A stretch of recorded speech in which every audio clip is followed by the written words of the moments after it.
आपने भूतों को भगाने वाली प्रक्रिया के बारे में तो जरूर सुना होगा, जिसे एक्सोर्सिज्म कहा जाता है, और उसी के ऊपर आधारित है यह वास्तविक घटना पर आधारित फिल्म, जिसमें एक लड़की को 6 शैतानों ने काबू किया था। फिल्म की शुरुआत में एक मरी हुई लड़की की कहानी दिखाई जाती है। लोग उसकी मौत के बारे में अपनी राय साझा करते हैं। पुलिस बताती है कि उसकी मौत रहस्यमयी है, और इसी मामले में चर्च के फादर को पुलिस गिरफ्तार कर लेती है। लेकिन चर्च के फादर ने इस मामले को और बढ़ा दिया, यह कहकर कि वह शैतानों द्वारा काबू में थी, इसलिए उसने उस पर एक्सोर्सिज्म किया। इसका मतलब था कि शैतानों को बाहर निकालने के लिए प्रार्थनाएं की जाती थी। फादर की वजह से ही एमिली की मौत हुई थी। यह मामला पूरे शहर में फैल गया और एक महिला वकील एरिन को फादर के कोर्ट केस को सुलझाने के लिए नियुक्त किया गया। शुरुआत में एरिन इस केस को सुलझाने के लिए तैयार नहीं थी, लेकिन उसके सामने यह प्रस्ताव रखा गया कि यदि वह केस जीतने में सफल रहती है तो उसे सीनियर पार्टनर बना दिया जाएगा।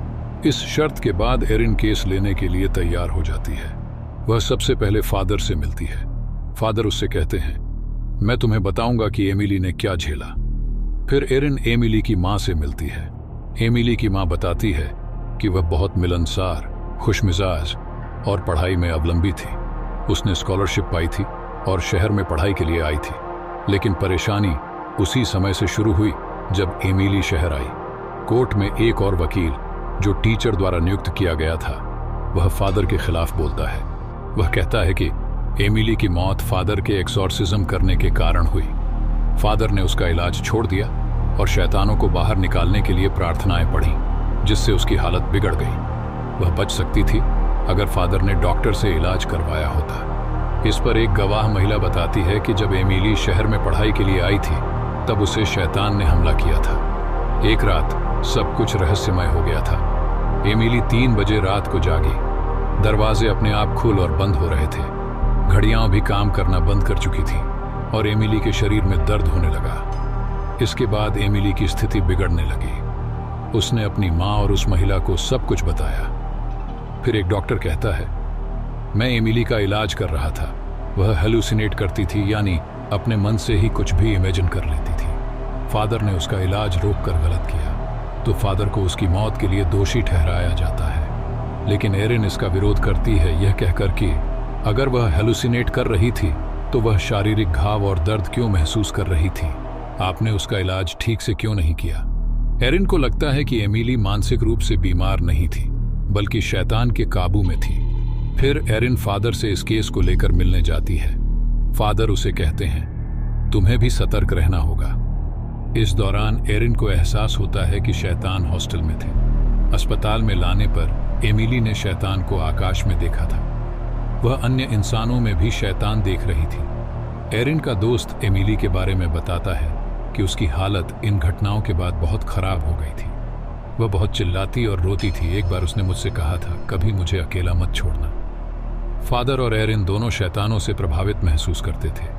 रात में एरिन को भी वही आवाजें सुनाई देती हैं जो एमिली को सुनाई देती थी। एक रात वह डर कर जाग जाती है और महसूस करती है कि यह आवाज एक टेप रिकॉर्डर से आ रही थी। लेकिन फिर उसे यह सोचकर डर लगता है कि यह आवाज किसने चालू की थी। एरिन गुस्से में फादर के पास जाती है और कहती है, तुमने यह पहले क्यों नहीं बताया?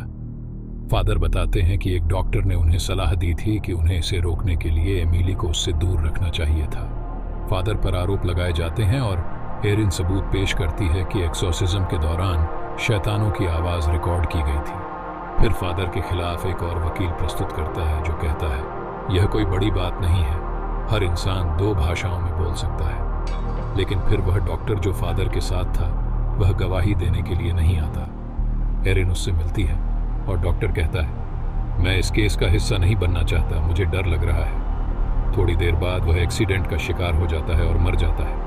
क्या यह काम शैतानों ने ही किया था? फादर को पूरे शहर में बदनाम किया जाता है और उसके खिलाफ अखबारों में खबरें छपने लगती हैं। फिर फादर एरिन को एक नोट सौंपते हैं जिसमें एमिली बताती है कि जब वह एक्सोर्सिज्म के बाद जागी तो उसने कुछ आवाज़ें सुनी। इन आवाज़ों का पीछा करते हुए वह एक लड़की से मिलती है जो उसे बताती है, मैं तुम्हारा दर्द महसूस करती हूँ, और कहती है, तुम शैतानों से मुक्त हो जाओगी, लेकिन तुम्हें यहाँ से जाना होगा। एमिली ने शैतानों का सामना किया और अपनी जान दे दी। फादर कहते हैं एमिली ने अपनी जान देकर इस दुनिया को यह दिखाया कि वह खुद दर्द में थी। एक वकील अभी भी फादर के खिलाफ है, लेकिन एरिन कहती है आप शक कर सकते हैं कि क्या फादर ने एमिली की जान ली या नहीं, लेकिन आप यह नहीं कह सकते कि उन्होंने उसकी मदद नहीं की। कोर्ट का फैसला आता है, फादर को सजा दी जाती है, लेकिन यह साबित होता है कि उसने एमिली की जान नहीं ली। इसके बाद एरिन को सीनियर पार्टनर बनने का प्रस्ताव मिलता है, लेकिन वह इसे मना कर देती है। वह यह साबित करती है कि इस केस ने उसे दर्द और शैतानों से जूझने के बारे में सिखाया। यह एक वास्तविक घटना पर आधारित कहानी है जिसमें एमिली को 6 शैतानों ने काबू किया था और एक्सॉर्सिज्म के कारण उसकी मृत्यु हुई। तो दोस्तों, ये थी इस मूवी की पूरी कहानी, और अगर आपको ये मूवी एक्सप्लेनेशन पसंद आई हो तो लाइक और शेयर जरूर करें। आपकी राय और सुझाव हमारे लिए बहुत मायने रखते हैं, तो कमेंट करके जरूर बताएं कि आपको यह वीडियो कैसा लगा। और हाँ, ऐसे ही और मज़ेदार मूवी एक्सप्लेनेशन देखने के लिए हमारे चैनल को सब्सक्राइब करें और बेल आइकन दबाना ना भूलें ताकि अगली वीडियो का नोटिफिकेशन सबसे पहले आपको मिले। बाकी मिलते हैं अगले वीडियो में।